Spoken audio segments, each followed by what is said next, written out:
Que la grâce de notre Seigneur Jésus, l'amour de Dieu le Père, ainsi que la précieuse communion du Saint-Esprit soit avec vous tous. Ah, je vous souhaite le meilleur, bien-aimé. Comme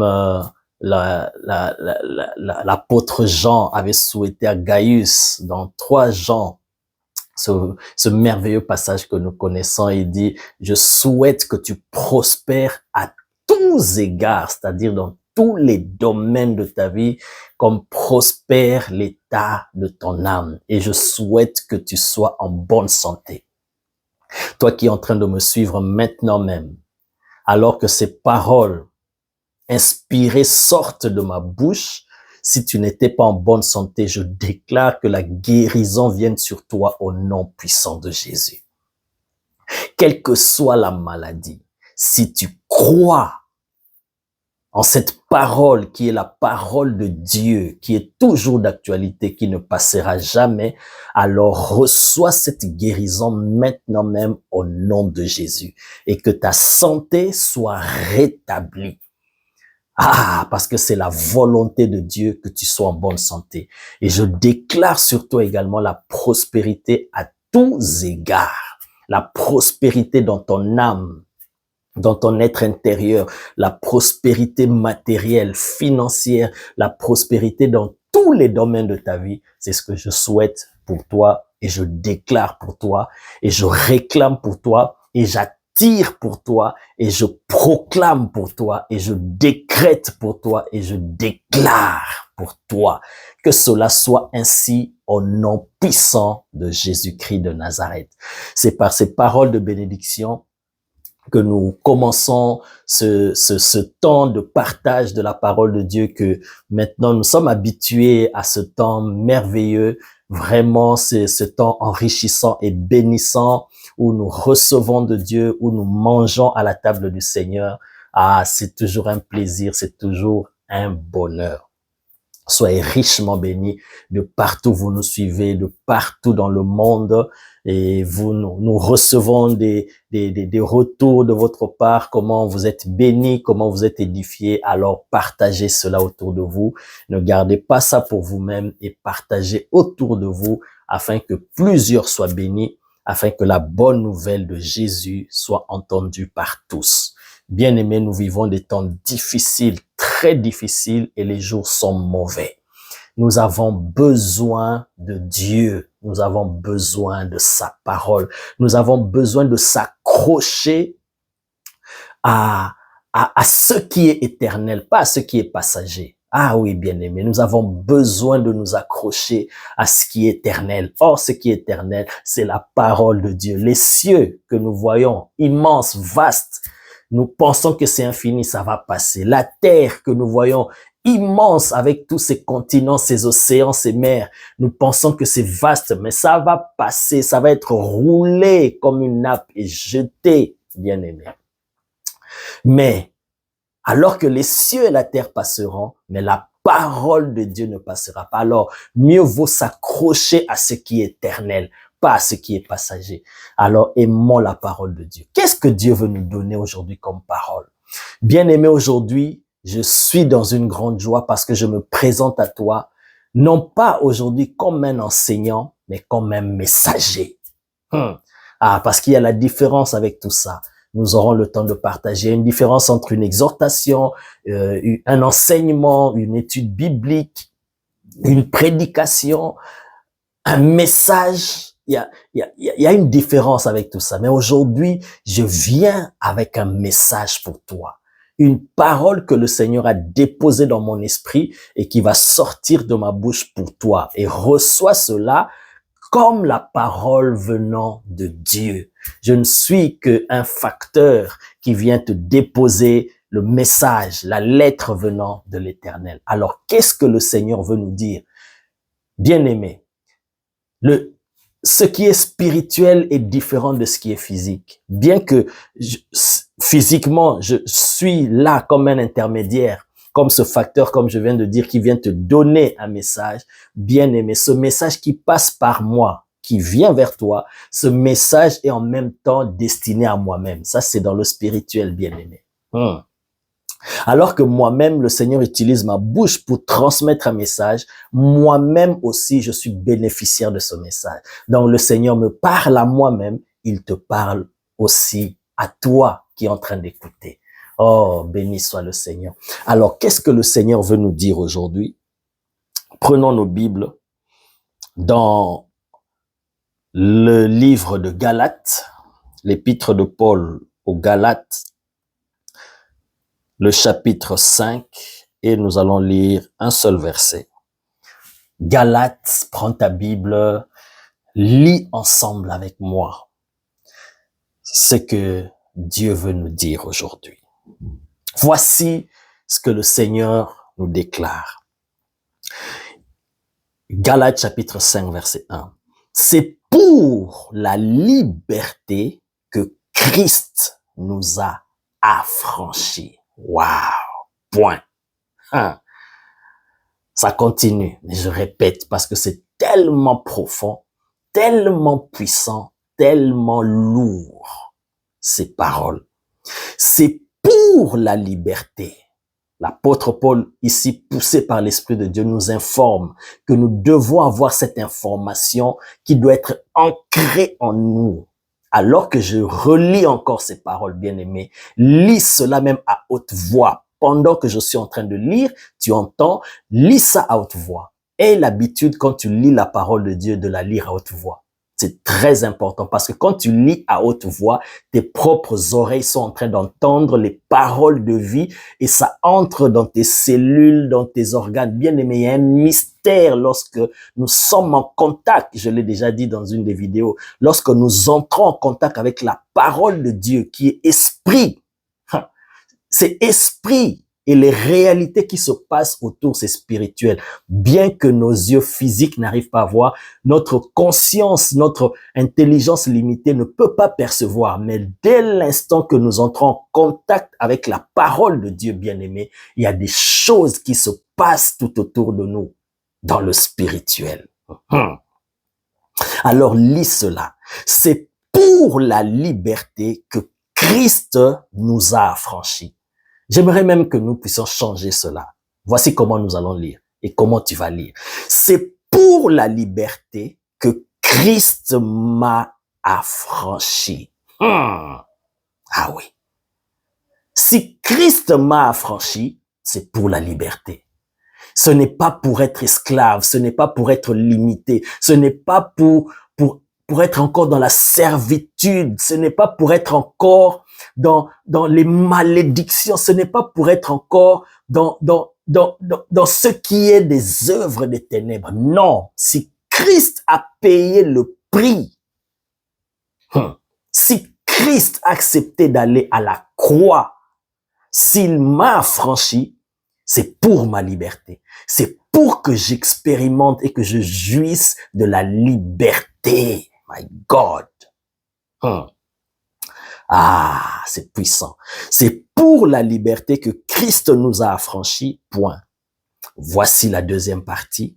Demeurez donc ferme et ne vous laissez pas mettre de nouveau sous le joug de la servitude. Waouh! Quel puissant verset. Ah là là. Voilà. Nous voyons que ce verset, ce seul verset, le verset 1, est divisé en deux parties. Et ces deux parties sont séparées par un point. Donc, il y a une première partie où on nous informe que c'est pour la liberté que Christ nous a affranchis. Point. Et la deuxième partie, qui continue la même pensée, l'apôtre nous dit, demeurez donc ferme et ne vous laissez pas mettre de nouveau sous le joug de la servitude. Donc, notre message, nous allons le développer en deux phases. La première phase, nous allons nous attarder sur cette information que l'Esprit de Dieu nous donne et nous rappelle pour que nous puissions comprendre. Oh my God! Parce que parfois les circonstances que nous rencontrons, les événements sur le parcours de notre vie Parfois, ça nous fait oublier l'œuvre du Seigneur, l'œuvre de la croix. Et parfois, ça nous fait douter et nous mettons à nous poser des questions. Mais nous devons être sûrs de notre foi, basée sur la parole de Dieu. Alors, c'est pour la liberté que Christ nous a affranchis. Avant de développer cette première partie, j'aimerais déjà t'expliquer ceci, bien-aimé. Écoute ce que j'ai dit, ceci n'est pas un enseignement, quoique je vais expliquer certains concepts, je vais expliquer certaines réalités spirituelles, mais ceci est un message. Le Seigneur veut que tu captes quelque chose au travers de ce message. Et ce message est accompagné par la puissance du Saint-Esprit pour réaliser les desseins de Dieu, bien-aimé. Alors écoute attentivement. La première des choses que le Saint-Esprit veut que nous puissions savoir, c'est que, parce qu'ici on parle de la liberté, on nous parle pratiquement de l'œuvre de la croix, que si Christ nous a affranchis, c'est pour la liberté. Alors, il faut déjà que nous puissions comprendre comment est-ce que le premier homme a été créé. Oh my God. Il faut savoir que Adam, qui est le premier homme de qui nous sommes tous issus, Dieu l'a créé avec ce qu'on appelle le libre arbitre ou la libre volonté. Dieu a créé le premier homme. Et en créant le premier homme, c'est que vous devez déjà savoir, bien-aimé, lorsque Dieu a créé Adam, tous les hommes ont été créés au même moment. Écoutez attentivement, y compris toi et moi. Bien que Adam a existé il y a des millénaires avant. Mais il faut savoir que tous les hommes, lorsque Dieu a créé Adam, je parle de la création d'Adam, de l'esprit d'Adam. Lorsque Dieu a créé le premier homme, tous les hommes ont été créés le même jour. Je peux vous démontrer cela dans la Bible. Mais comme j'ai dit, ceci n'est pas un enseignement, donc je survole. Alors, c'est seulement la manifestation ou la formation de chaque homme qui intervient après. D'autres 100 ans plus tard, 1000 ans plus tard, et nous qui sommes aussi formés plus tard. Mais tous les hommes ont été créés le même jour, mais leur manifestation, leur formation, ça s'est fait au fur et à mesure que Dieu décidait d'envoyer les hommes sur la terre.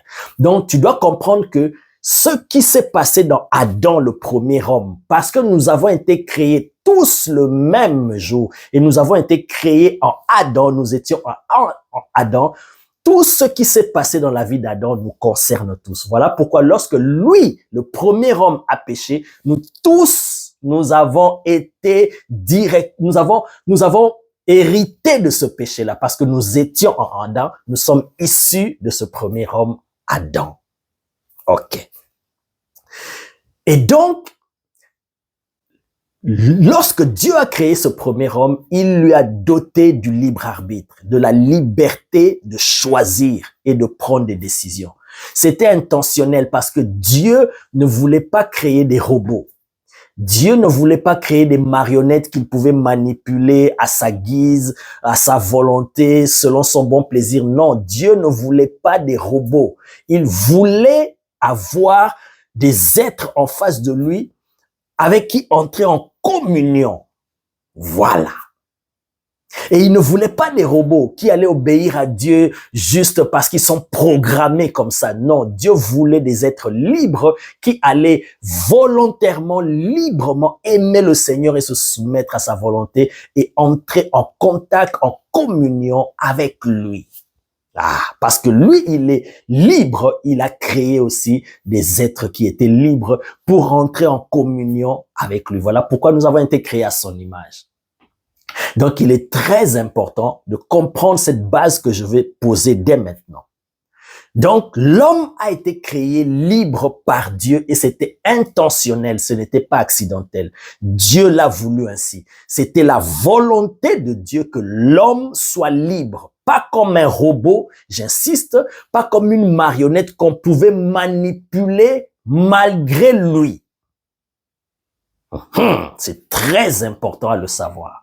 Alors, puisque c'est la volonté de Dieu que l'homme soit libre, Dieu donc, nous comprenons, il s'oppose à ce que quelque chose d'extérieur ou quelqu'un d'extérieur vienne rendre l'homme esclave. C'est très important à comprendre. Donc, tout ce qui vient pour dominer l'homme, pour amener l'homme dans la servitude, à faire de l'homme comme une marionnette, un robot qu'on peut manipuler, qu'on peut lui faire des choses malgré sa volonté, Dieu est contre cela. Pourquoi? Parce qu'il a créé l'homme libre et il a voulu que l'homme soit libre. La preuve, nous avons des versets dans la Bible où nous voyons Dieu dire, « Voici, j'ai mis devant toi le bien et le mal. Choisis le bien. J'ai mis devant toi la bénédiction et la malédiction. Choisis la bénédiction. » Vous voyez? Donc, Dieu, il a créé l'homme libre et il laisse à l'homme la liberté de choisir. En une parenthèse que j'ouvre et je referme rapidement, voilà pourquoi c'est à cause du libre arbitre que Dieu a donné à l'homme. Voilà pourquoi il y a certains hommes qui vont se retrouver dans les temps de feu, loin de Dieu, dans la perdition éternelle, parce que eux-mêmes, ils auront choisi de rejeter Dieu. Dieu n'oblige pas l'homme à le choisir lui, non. Il te montre le chemin, il t'indique le chemin à prendre, mais parce qu'il t'a créé libre et il respecte le libre arbitre qu'il t'a donné, il ne t'obligera pas, il va juste te proposer, te solliciter, il va tout faire pour que tu prennes la décision de le suivre. Mais si l'homme, malgré tout ce que Dieu aura fait, l'homme choisit de rejeter Dieu, c'est alors qu'il ira loin de l'éternel, passera l'éternité dans la perdition éternelle. C'est à cause de ce libre arbitre que Dieu respecte. Dieu accorde un profond respect à l'homme qu'il a créé. C'est sa créature, mais parce qu'il lui a donné le libre arbitre, Dieu respecte. Voilà pourquoi Dieu ne va pas sauver l'homme malgré l'homme. Non.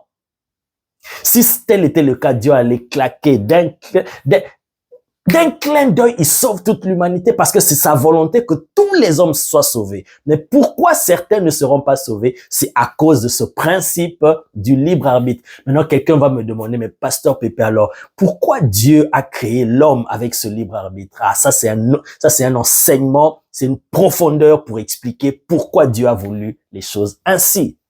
Alors qu'il savait que ça allait être un risque pour l'homme de pouvoir choisir le chemin qui l'éloigne de Dieu. Ah, oh my God, thank you Jesus. Alors, donc, nous comprenons que Dieu a voulu que l'homme soit libre. Voilà pourquoi même en ce qui concerne le salut, Dieu fait tout pour... Il dit, qu'est-ce que le Seigneur dit dans Apocalypse chapitre 3, 20? Il dit, « Voici, je me tiens à la porte et je frappe. Si quelqu'un entend ma voix et il ouvre la porte, j'entrerai chez lui. » Vous voyez comment le Seigneur procède. Pourquoi il procède de cette manière? À cause du libre arbitre qu'il a donné à l'homme. Dieu ne viendra pas violer ton libre arbitre, violer ta volonté. Il ne viendra pas casser la porte pour entrer dans ton cœur. Non, Dieu n'opère pas ainsi. Il frappe à la porte. Il frappe. Si tu entends et que tu décides d'ouvrir, là il entre. Malgré qu'il est ton créateur, malgré qu'il a ton souffle de vie entre ses mains, il peut retirer à n'importe quel moment. Mais parce qu'il t'a créé ainsi avec le libre arbitre, oh my God, oh Jesus, thank you. Il respecte cela. Maintenant, il y a quelqu'un, l'ennemi de Dieu, lui, il ne procède pas comme Dieu. Lui, il ne vient pas frapper à la porte. Lui, il vient bousculer la porte. Il vient comme un squatteur, il casse la porte. S'il n'y a pas de résistance derrière, il casse la porte et il entre et il essaie maintenant de dominer, de gérer ta vie. Alors que Dieu, lui le créateur, il ne procède pas de cette manière. Et quand il voit qu'il y a un être, une autre créature qui veut dominer l'homme de cette manière et ramener l'homme à un état d'esclavage, de domination, de servitude, rendre l'homme comme une marionnette, comme un robot, pour lui faire faire des choses même que l'homme ne veut pas faire, alors Dieu est contre cela. Donc tu comprends déjà par cette introduction que tout ce qui amène l'homme à être privé de sa liberté, Dieu est contre cela. Cela n'est pas dans la volonté de Dieu. Voilà pourquoi le Fils de Dieu est venu afin de détruire les œuvres du diable. Parce que le diable, lui, il vient manipuler l'homme. Il vient pour essayer d'exploiter l'homme, de dominer l'homme. Lorsque les esprits impurs viennent, ils viennent dans la vie de l'homme pour le rendre esclave, pour le dominer, pour le priver de sa vraie liberté, pour lui faire faire des choses qu'il ne veut pas. Souvenez-vous de ce que l'apôtre Paul a dit. Le mal que je ne veux pas faire, mais je le fais. Et le bien que je veux faire, je n'arrive pas à le faire. Pourquoi? Parce qu'il y a une force en toi qui essaye de te dominer. Et Jésus le Seigneur est contre cela. Voilà pourquoi il est venu sur la terre afin de détruire les œuvres du diable qui contrôlait l'homme qui a été créé à l'image de Dieu. Tu commences à comprendre là où nous nous dirigeons. Et maintenant, Galates chapitre 5, le verset 1, l'apôtre Paul nous dit, vous devez savoir, vous qui avez été créés libres, vous qui avez été doté du libre arbitre, de la liberté. Adam, lorsqu'il a été créé, c'était un homme très puissant, bien aimé. Il vivait dans la communion avec Dieu et il vivait dans la liberté. Oh my God. Il y avait l'harmonie dans la création. Il y avait, oh my God. Tout était dans la perfection et Adam contrôlait l'univers visible et invisible. Adam était le chef-d'œuvre de Dieu dans la création. La Bible dit Dieu a tout soumis sous son contrôle. C'est Adam qui était le maître. Jesus, thank you. Oh my God, tout lui était soumis. Merci Jésus. Et lorsque le diable, l'ennemi de nos âmes, jaloux ayant vu cela, il a tout fait pour déconnecter l'homme de la communion avec Dieu, afin que l'homme devienne son esclave. Jésus dit, tu es esclave de ce qui a triomphé de toi. On est esclave de ce qui te triomphe. Alors, parce que le diable avait triomphé du premier homme, il a séduit dans le péché, il a conduit dans le péché, le diable est devenu le maître de l'homme. Et ça ne peut pas passer par rapport à la volonté de Dieu, par rapport au dessein de Dieu, pour sa créature, son chef-d'œuvre qui est l'homme. Dieu le voulait libre et le voilà maintenant devenu esclave. Le voilà devenu comme un robot, comme une marionnette que le diable pouvait manipuler à sa guise et le retourner même contre Dieu. Le diable a réussi à retourner l'homme, le premier homme, contre Dieu, au point que il a fait croire à l'homme que Dieu ne t'aime pas. Dieu te cache des choses, il te prive des bonnes choses. Et lorsque Adam, avec sa femme, sont tombés dans ce piège, et voilà que ils ont été déconnectés de Dieu. Et regarde ce que Adam a pu dire à Dieu. Il s'est retourné contre Dieu. Il commence à accuser même Dieu. Mais c'est la femme que tu m'as donnée. Si tu m'avais pas donné de femme, j'allais pas tomber dans le péché. C'est la femme que tu m'as donnée, que tu as mise à côté de moi. C'est elle qui a fait ça. J'étais bien. C'est toi. Donc, il commence à accuser Dieu. Il se retourne contre Dieu. Oh my God. Ce Dieu qui t'a créé, qui t'a établi dans un jardin des délices. Et l'homme est devenu esclave de Satan. Et Satan a régné sur la terre. Il a dominé sur les royaumes de la terre, faisant ce qu'il voulait, manipulant les hommes, les retournant contre Dieu, les entraînant dans des abominations, dans des choses horribles. Alors, parce que cela n'est pas la volonté de Dieu, Dieu devait mettre fin à cela. Voilà pourquoi le Christ est venu et il nous a affranchis. Maintenant, nous retombons dans ce verset de Galates chapitre 5 verset 1. L'apôtre Paul nous informe et nous rappelle que nous devons savoir que si Christ nous a affranchis, c'est pour la liberté, c'est pour nous ramener en quelque sorte dans le jardin d'Éden, pour jouir de la communion avec Dieu et de la liberté, pour que nous ne soyons plus des esclaves. Pour que nous ne soyons plus des esclaves. En réalité, depuis la chute du premier homme, tous les hommes sont devenus des esclaves. C'est ce que Jésus essayait de faire comprendre aux Juifs quand il leur disait, mais vous connaîtrez la vérité vous affranchira. Mais les Juifs, ils discutaient avec Jésus, mais nous n'avons jamais été des esclaves. Nous sommes la postérité d'Abraham. Nous sommes libres. Mais Jésus parlait d'une autre dimension. Vous êtes libres en apparence, mais vous êtes des esclaves depuis la chute du premier homme. Et moi, je suis venu, le Fils de l'homme est venu pour vous affranchir, pour vous rendre réellement libres. Pas seulement libres, mais réellement libres. Voici pourquoi il a dit dans Jean chapitre 8, verset 36, « Si donc le Fils vous affranchit, vous serez réellement libres. » Vous ne serez pas libre, mais réellement libre. Parce qu'on peut être libre, mais on n'est pas réellement libre. Mais Jésus est venu nous donner la vraie liberté. Voilà ce que l'apôtre Paul ici il nous dit. C'est pour la liberté, c'est pour que nous soyons libres. Pas dominés. Que rien ne puisse dominer sur nous. Que rien ne puisse nous contrôler. Le seul qui peut régner sur nous, ce n'est que Dieu, notre Père, notre Créateur, et rien d'autre. C'est pour la liberté que Christ nous a affranchis. Donc nous devons avoir cette conscience-là, bien-aimés. Nous étions des esclaves. Jésus, par l'œuvre de la croix, il nous a arrachés de cette captivité, de cet esclavage, et il nous a rendus libres.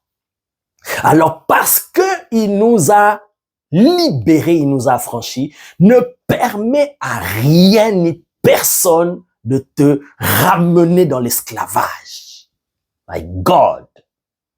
La maladie, le diable peut passer par la maladie pour te limiter, pour te rendre esclave. Esclave des médicaments. Alors tu dois refuser cela. My God. Tu commences à comprendre. Tous ceux qui essayent de te maintenir dans un état de dépendance, d'esclavage, que ça soit la drogue, que ça soit toute forme d'addiction, bien aimé, c'est l'œuvre du diable. Et Jésus est venu détruire cela. Et c'est pour la liberté que Christ t'a affranchi, que rien ni personne ne puisse dominer sur toi. Alléluia. Lorsque les démons essaient de dominer sur toi, tu as le pouvoir et le droit, en étant enfant de Dieu, de dire non. Donc, cette première partie comprend, reçoit cette information. Voilà pourquoi j'ai dit, je suis venu aujourd'hui comme un messager pour te donner ce message du Seigneur. Il veut que tu saches, que tu te rappelles, que tu sois conscient, que cela soit ancré en toi, dans tes cellules, dans les organes de ton corps, que tu saches que c'est pour la liberté que Christ t'a affranchi. Sache-le, crois-le fermement et que cela soit ancré en toi, que cela devienne un automatisme en toi. Rejette toute forme d'esclavage, toute forme de dépendance, toute forme de limitation, toute forme des œuvres de l'ennemi de manipulation. La sorcellerie, l'envoûtement, c'est des manipulations pour essayer de contrôler l'homme et de lui faire des choses malgré lui. My God, Jesus. Alors, toutes ces choses, en tant qu'enfant de Dieu, parce que Jésus a payé le prix pour que tu sois libre de nouveau, alors, bien-aimé, tu as le droit et tu as le pouvoir de rejeter cela, de refuser cela, de te lever contre cela et de déclarer d'agir par rapport à la liberté que Christ t'a donnée. Alors, voici ce que dit la deuxième partie. Maintenant que tu sais que c'est pour la liberté que Christ t'a affranchi, sache-le que tu as une part aussi à faire. Ce n'est pas parce que Christ a payé le prix pour que tu sois affranchi que ça s'arrête là. bien-aimé, malgré cela, le diable essayera de tout faire pour te ramener dans la captivité, pour te ramener dans l'esclavage. Voilà pourquoi ici l'apôtre Paul dit dans la deuxième partie, demeurez donc ferme.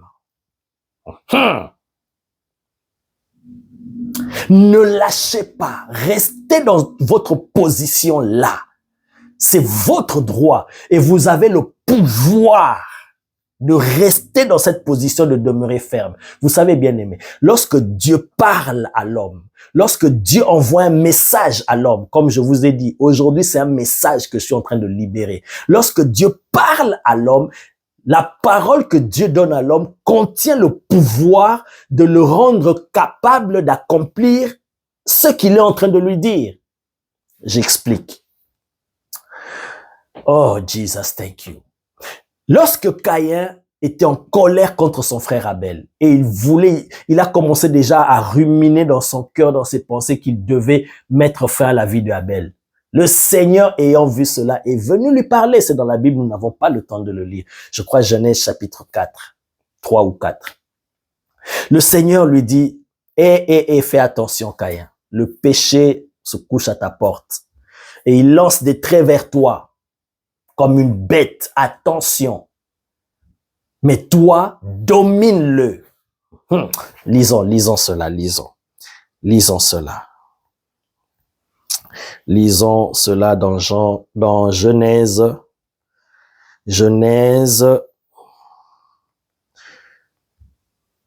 chapitre 4, nous allons lire le verset 6.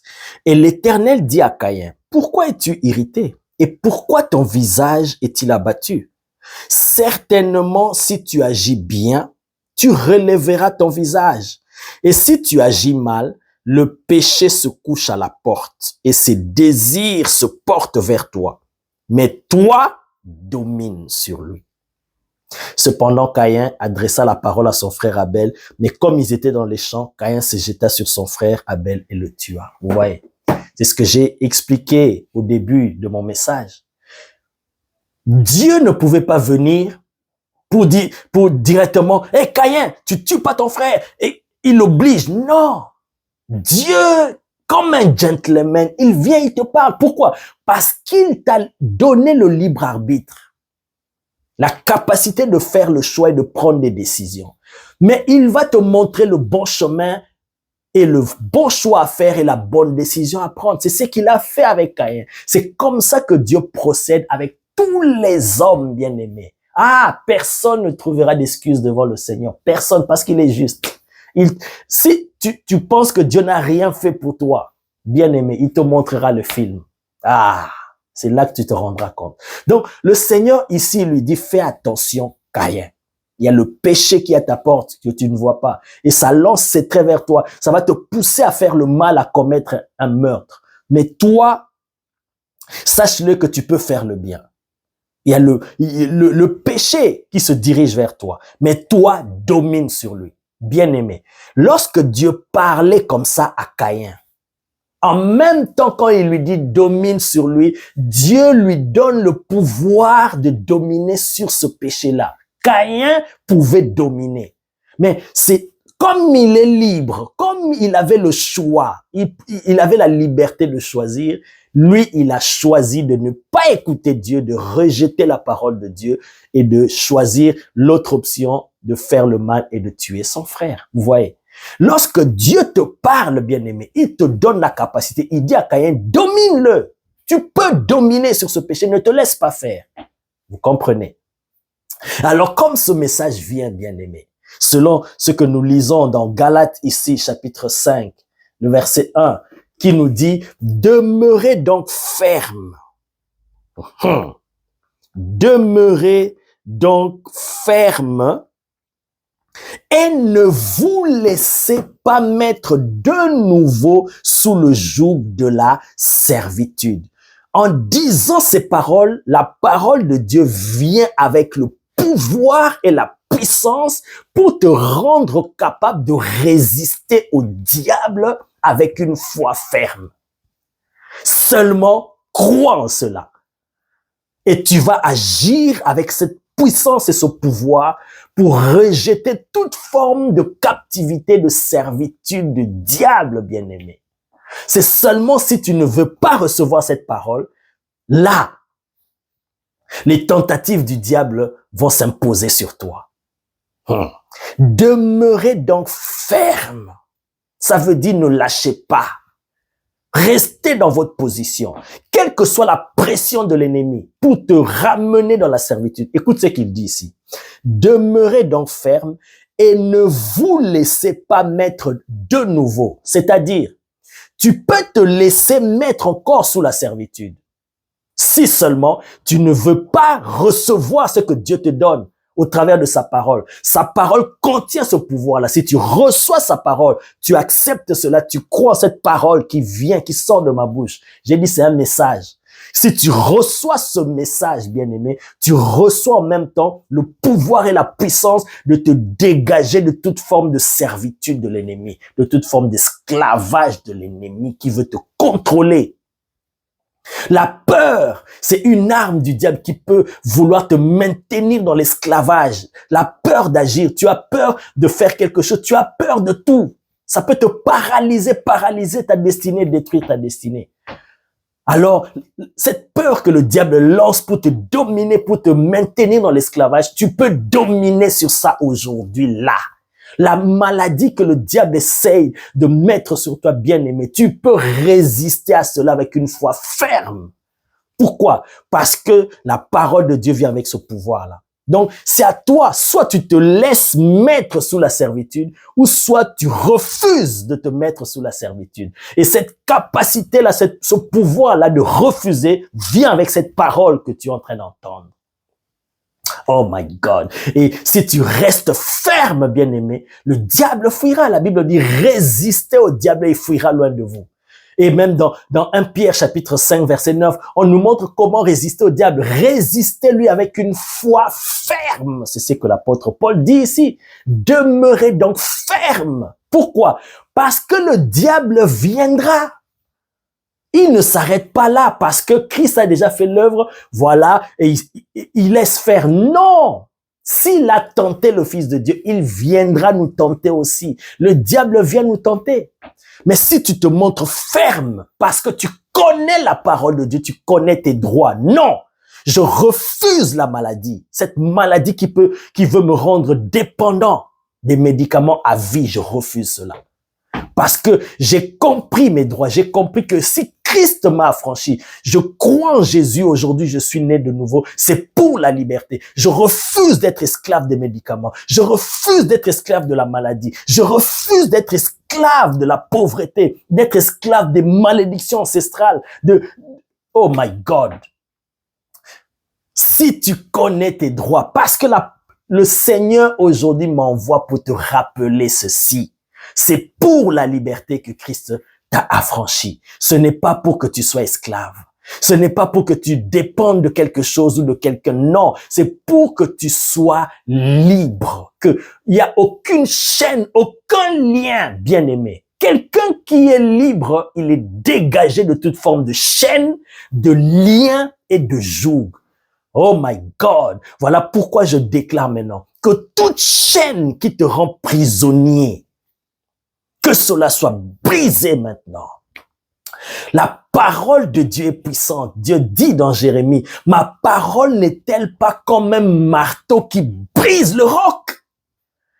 Ma parole n'est-elle pas comme un feu bien-aimé? La parole de Dieu est puissante comme un marteau qui casse le roc. Vous savez, le roc, c'est quoi? C'est quelque chose de solide. La parole de Dieu est comme un feu qui brûle les chaînes, qui te rendent captif. En ce moment où je parle, si tu reçois ces paroles, bien-aimé, c'est, oh my God, la parole de Dieu est en train de casser, de consumer, de briser les chaînes, les liens de la maladie, les liens de malédiction sont en train d'être brisés. Pourquoi? Parce que c'est pour la liberté que Christ t'a affranchi. Christ ne veut pas te voir être esclave de quelque chose. Il veut que tu sois libre. Il ne veut pas que tu sois en prison. Toute forme de prison spirituelle que le diable essaye de te plonger, de te mettre, que ces prisons-là soient brisées au nom de Jésus. soit anéanti au nom de Jésus, soit... Oh my God. Oh Jesus, thank you. Dieu veut te voir libre. Toi dont la vie a été placée dans une bouteille à cause des fétiches, des vaudous, à cause de toute forme de pratique occulte. Que ta vie soit libérée au nom de Jésus-Christ. Si Christ a payé le prix, c'est pour que tu sois libre. Pour que tu ne sois plus sous des tombeaux. Pour que tu sois libéré, pour que ta vie ne soit plus attachée quelque part, pour que tu sois libre et réellement libre. C'est pour la liberté que Christ t'a affranchi. My God. Demeurez donc ferme et ne vous laissez pas mettre de nouveau. La Bible dit, ne vous laissez pas mettre de nouveau. Pourquoi? Parce qu'il est déjà arrivé autrefois que nous nous sommes laissés mettre sous le joug de la servitude, comme je vous ai expliqué dans mon introduction.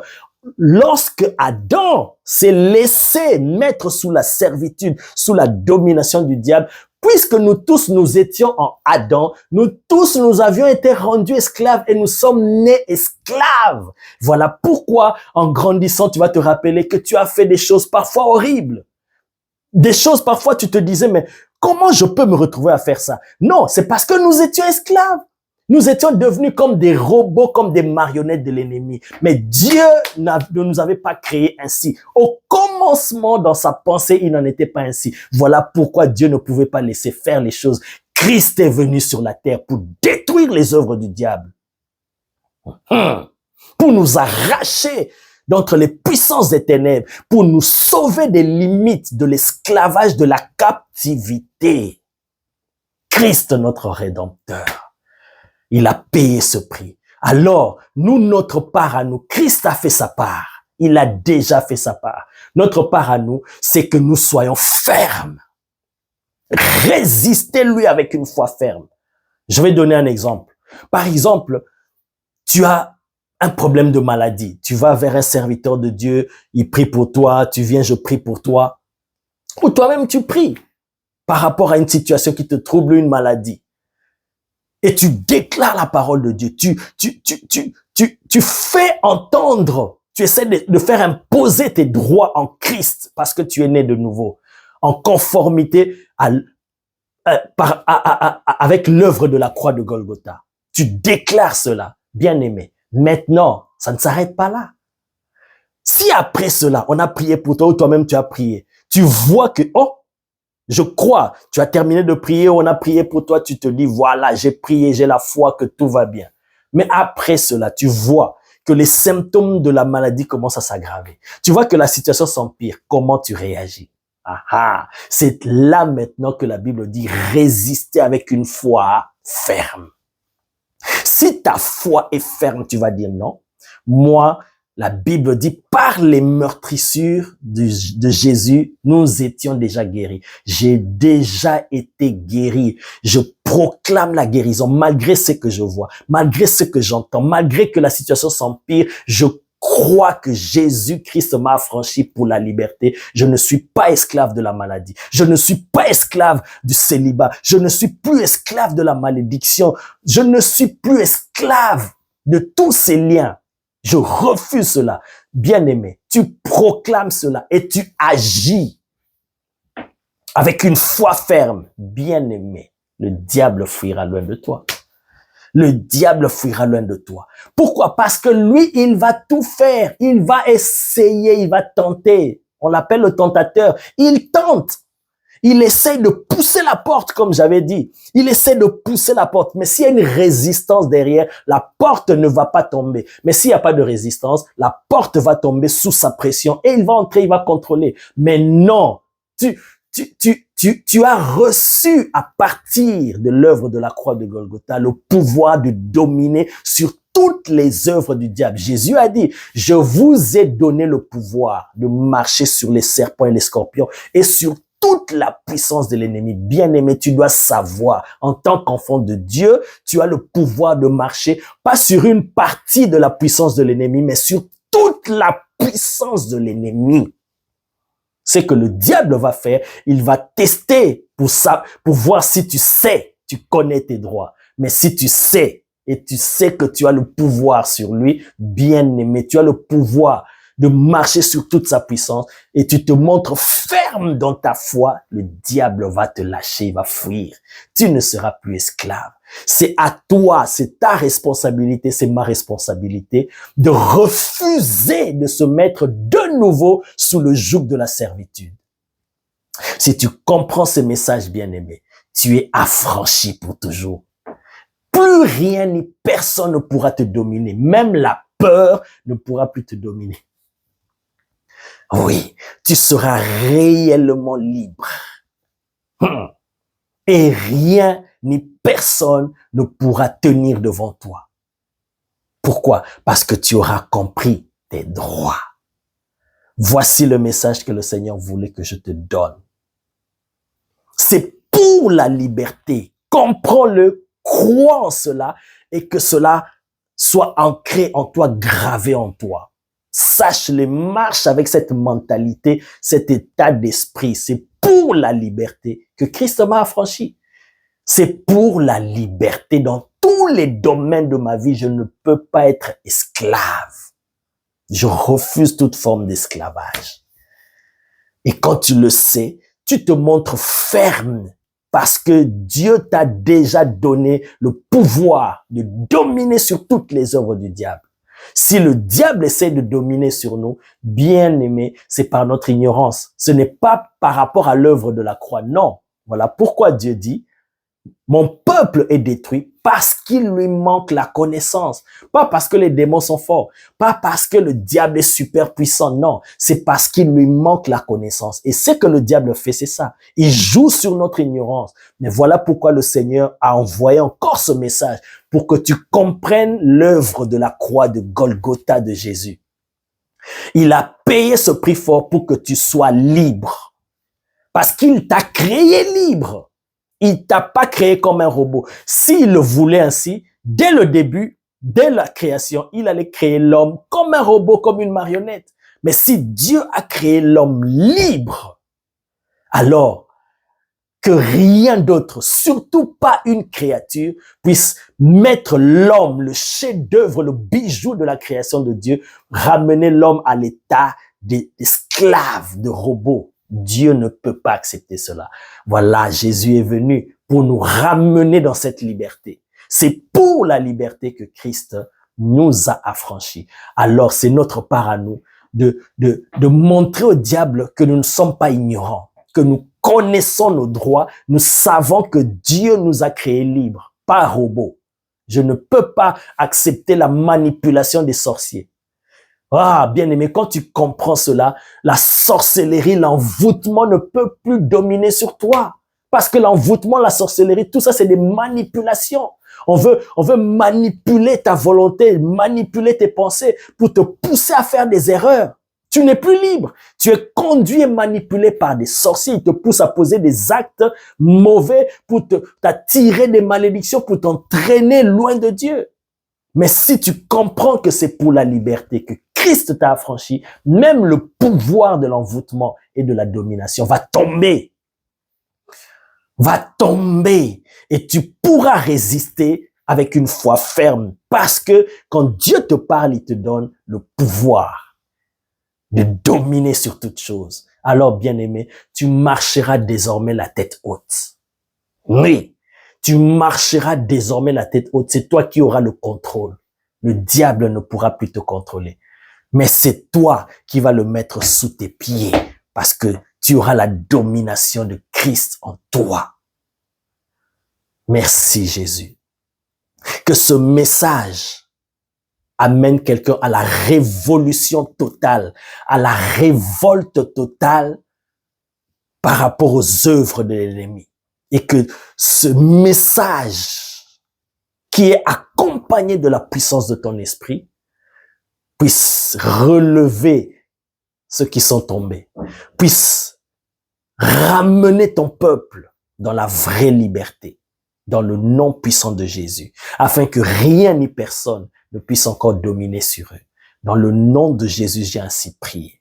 Que toute forme d'esclavage dans lequel le diable veut amener ton peuple, que toute forme d'esclavage soit complètement anéantie dans le nom de Jésus. Toute forme de limitation, toute forme de dépendance, toute forme de malédiction, toute œuvre de sorcellerie qui agit dans les vies de tes enfants, toute forme de peur qui veut détruire des destinées, bloquer des vies, paralyser des vies, au nom de Jésus de Nazareth, que cela soit détruit complètement, que ton peuple soit réellement libre, que nous soyons réellement libres, parce que nous entrons en contact avec la vérité. Selon qu'il est écrit, vous connaîtrez la vérité et la vérité vous affranchira. Elle vous rendra réellement libre. Nous sommes libres en Jésus-Christ. Oh, bien-aimé, quelle bonne nouvelle. En Jésus-Christ, nous sommes libres. En Jésus-Christ, il n'y a plus aucune condamnation. En Jésus-Christ, il n'y a plus de condamnation. Il n'y a plus de limite. Il n'y a plus d'esclavage. C'est fini. Jésus est venu annoncer une année de grâce où les captifs sont libérés, sont sortis de la prison. Il n'y a plus d'esclavage, il n'y a plus de domination de l'ennemi. Les prisonniers sortent. Oh my God. Jesus, thank you. Merci pour l'œuvre de la croix. Sois richement béni, peuple de Dieu. Et partage aussi à d'autres afin qu'ils soient bénis. Amen.